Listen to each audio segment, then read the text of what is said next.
What did you think overall about Hard-Boiled Wonderland and the End of the World? Hard-Boiled Wonderland was probably one of the last books of his that I read, and compared to the other ones as a whole, I loved it just as it was so different from just like his other works in general. So, what is your opinion of the end of the novel? at first, I remember when I was reading this because I didn't like it at all. Like, I was kind of upset with the ending. Mm-hmm. But you can a part of the book, the way it's structured, you kind of understand it and you kind of have to accept it. It has like a really good play with the characters as far as what he needs to get through and transform his life and to move on to a new stage, kind of. Okay. Yeah. What is your favorite part or aspect of the novel?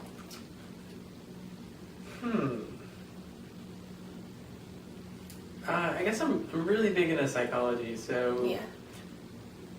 the shadow portion of the book where the main character has like his, I guess he would be considered like the antagonist of the protagonist of the main character.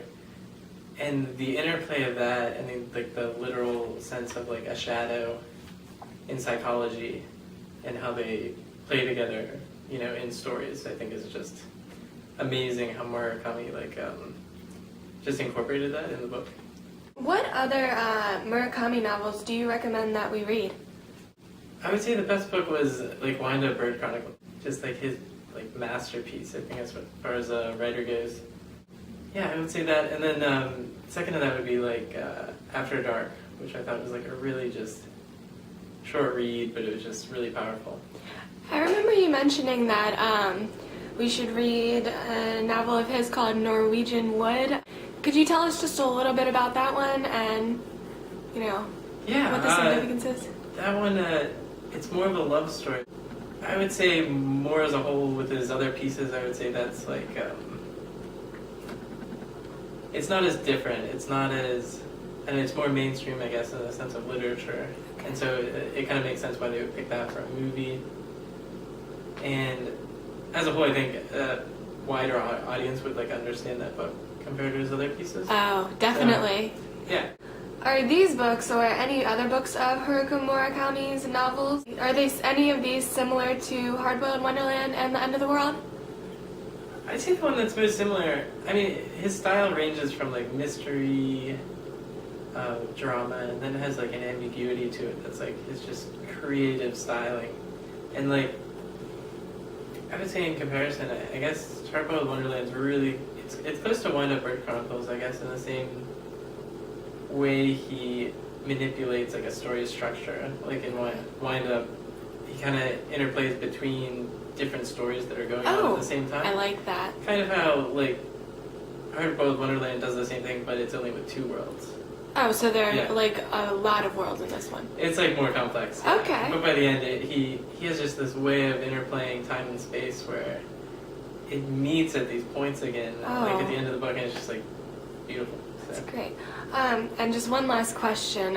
You mentioned, we discussed Norwegian Wood a moment ago. That's being a title of a Beatles song. Would you say, have you noticed in other novels beyond Hard-Boiled Wonderland and The End of the World, a sort of obsession with the American culture for Murakami? Yeah, he's got these really awesome synchronicities about his books where he loves Cutty Sark. I think it's a bird. It's a Scotch. Yeah, it's Cutty Sark Scotch, and he has that in all of his books, and he has there's a lot of whiskey. A lot of similarities, a way the characters have lighters, and they always light their lighter in the detail. Okay. And, the repeated themes, I guess.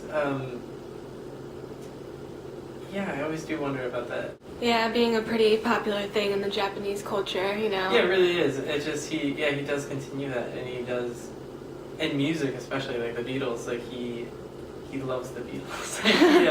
In a scene in that book, as everyone should. He's into playing music, and there's a big part with a vinyl music and him playing like a record, and the impact I think you can get from his life Okay. in that book. So All right, great. Well, that wraps up this interview. Thank you very much, Casey, for You're welcome. participating with us, and we appreciate your input.